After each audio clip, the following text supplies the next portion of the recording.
Let's be real. You don't struggle because you don't know what to do. You struggle because you can't stick with it. You already know the basics. Eat in a deficit, hit your workouts, walk more. But knowing and doing are two very different things. The truth is, fat loss doesn't come down to one perfect plan. It comes down to the rules you live by when life punches back. Rules that keep you consistent when motivation fades. In this video, I'm going to give you 4 simple rules that I've used myself, and with countless others, to not just get lean, but stay lean. These rules aren't flashy. They're not trendy, but they work. Because at the end of the day, the lean, disciplined version of you isn't built on hacks. It's built brick by brick. Rule 1, balance bad with good. Here's a truth nobody wants to admit. You're gonna mess up. You're human. It happens. What ruins people isn't the slip up itself. It's the aftermath. Most people don't fail because of the pizza, the skipped workout, or the missed step goal. They fail because of what comes after. One bad decision snowballs into 5, then 10, until you're wondering how you ended up back at square one. But here's the thing. The pizza wasn't a problem. The problem is you let that one slice turn into a whole weekend. That's why I live by this rule. Balance bad with good immediately. If I crush a big fast food meal at lunch, dinner is light and protein-based. If I skip my steps today, I double down tomorrow. If I oversleep and miss the gym, I do a short body weight session before bed. And no, this isn't about punishing yourself. It's not about working off the calories or starving the next day. It's about balance, because decisions stack. Bad ones build momentum just like the good ones. The trick is to stop bad momentum before it becomes a runaway train. Think of it like knocking over a domino. No big deal.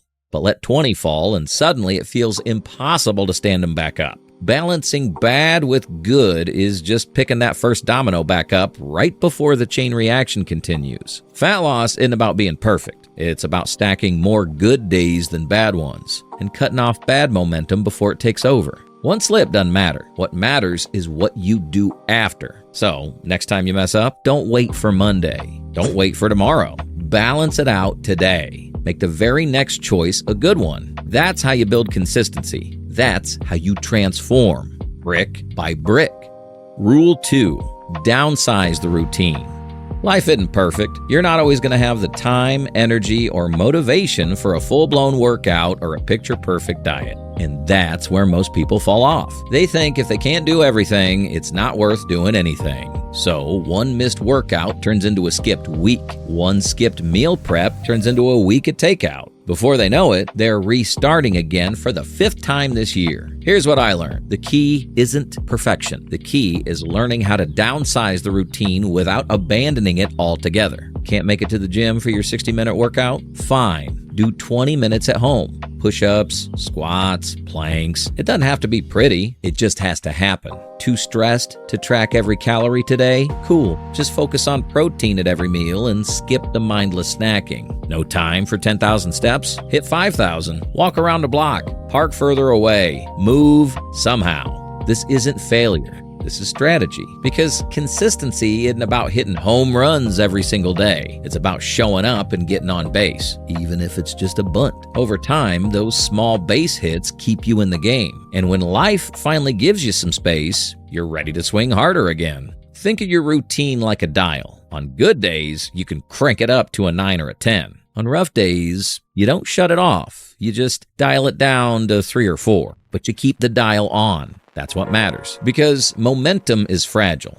Once you stop completely, it's hard to start again. But if you just downsize, if you keep the routine alive in a smaller way, it's infinitely easier to ramp back up. The truth is, fitness is a long game. You don't win it in one workout, and you don't lose it in one bad day.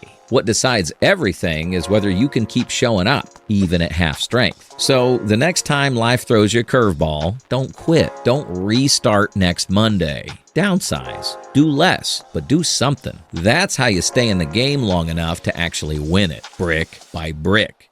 Rule 3, make positive excuses. We're all pros at making excuses. I'll just scroll TikTok for 10 more minutes. I'll skip the gym today and I'll go twice tomorrow. I'll only have 1 cookie. And suddenly the whole sleeve is gone. That's how bad habits sneak in. One tiny rationalization at a time. Before you know it, the momentum's gone and you're back at square one. But here's the twist. What if you used that same excuse-making power for good? That's what I call making positive excuses. Instead of saying, I don't feel like doing the whole workout, say, I'll just do the first 2 exercises and see what happens. Instead of 10,000 steps isn't possible today, say, I'll just do 500 right now and see how I feel. Instead of eating healthy all week is overwhelming, say, I'll just make sure this next meal has some protein and veggies. It sounds small, almost too small, but here's the psychology. Once you start, your brain hates leaving things unfinished. Psychologists call it the completion bias. That's why you binge watch a whole Netflix show even when you only planned on watching 1 episode. The same thing works with fitness. Do 1 set of push-ups and suddenly 2 feels possible. Take a 5-minute walk, and the next thing you know, you're at 20. Cook 1 healthy meal and the rest of the day naturally follows. Making positive excuses benefits you because it lowers the barrier to entry. Instead of needing willpower to climb a mountain, you just step over a crack in the sidewalk. And once you're moving, momentum takes care of the rest. This is how you outsmart yourself. You stop waiting to feel motivated, and you build motion into your day.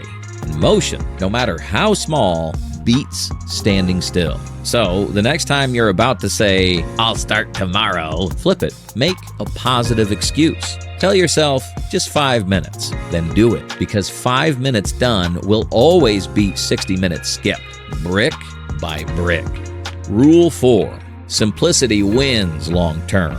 Most people don't fail because they're lazy. They fail because they make this way too complicated. Every week, there's a new diet, a new supplement, a new secret exercise. Social media thrives on hype, and it convinces you that if you're not doing the latest thing, you're falling behind. So what happens? You hop from keto to intermittent fasting, from CrossFit to powerlifting, from some 6-day shred plan to skipping workouts entirely. You're busy, you're stressed, and you're frustrated because nothing seems to stick. Well, here's the truth. Complexity kills consistency. The people who actually transform, they don't reinvent the wheel every month. They pick a simple system and they repeat it over and over and over. It's not flashy. It's not Instagram worthy, but it works. For fat loss, eat in a small calorie deficit. Prioritize protein and hit your steps. For muscle, lift 3 to 4 times a week. Push your sets close to failure and get stronger over time. For recovery, sleep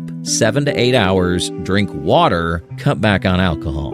That's it. It might feel boring, but boring is what builds. Think of it like brushing your teeth. You don't change toothbrush brands every week, swap out toothpaste flavors daily, and overthink your stroke angle. You just do it consistently, and that's why your teeth don't fall out. Fitness works the same way. Making things simple benefits you because it removes decision fatigue. Every choice you cut out frees up mental energy to actually execute. Instead of spending an hour planning the perfect diet, you just eat the meal you already know fits your plan. Instead of stressing over which workout is optimal, you stick to the one you can do consistently. When you simplify, you finally make room for discipline to take root. And discipline, brick by brick, is what gets you lean, strong, and confident, not chasing the newest trend. So stop searching for perfect. Perfect doesn't exist. Simple and repeatable does. Choose a few meals you like. Choose a training split you can commit to. Then shut out the noise and let time do its job. Because simplicity isn't the opposite of progress. Simplicity is progress, brick by brick. Bonus rule: environment beats willpower. Here's the thing most people won't admit. Your environment is stronger than your willpower. You can say you're disciplined all day long, but if you got a box of cookies sitting on the counter staring at you every night, eventually you're gonna cave. Not because you're weak, but because you're human. The people who make fat loss look effortless, they don't fight cravings every 5 minutes. They set up their environment so cravings never get a chance to win. Replace the candy jar with sugar-free mints or gum. Don't keep chips or soda in the house just in case. Spoiler: the case is always tonight at 11 p.m. Stock your fridge with ready-to-grab protein and veggies, so when you're hungry, the easiest option is the best one. Even little changes add up. Put a walking pad in front of the TV so binging Netflix comes with binging steps. Lay out your workout clothes the night before so you trip over them in the morning. create friction for the bad habits and make the good habits automatic. Think about it this way. If you're trying to quit smoking, you wouldn't leave packs of cigarettes on your nightstand. So why keep trigger foods within arm's reach if you're trying to lose fat? Your environment can either push you forward or pull you back. And the truth is, willpower will always run out. That's why you can't rely on it. But if you build an environment that makes the right choice the easy choice, fat loss stops feeling like a fight. Set your environment up once, and it keeps working for you 24/7. That's how you turn discipline into default. Getting lean isn't about perfection. It's not about chasing hacks, fads, or the newest 30-day shred plan. It's about stacking simple rules day by day. Balance the bad with good. Shrink the routine when life gets heavy. Make positive excuses. Keep it simple. Do that long enough, and the belly fat goes. Those love handles fade. And more importantly, you become someone different. Someone who shows up no matter what. The body you want isn't built in a week. It's built in the quiet moments, the choices you make when no one's watching. And if you've been waiting for a sign to finally stick with it, this is it. That's it for this one. If it helped you, apply it. If it challenges you, sit with it. And if you're serious about building a body you've always wanted, watch the next video right here. Follow me on socials in the description to stay updated. And subscribe so you don't miss what's next. We're not chasing potential. We're fulfilling it. Brick by brick. No shortcuts.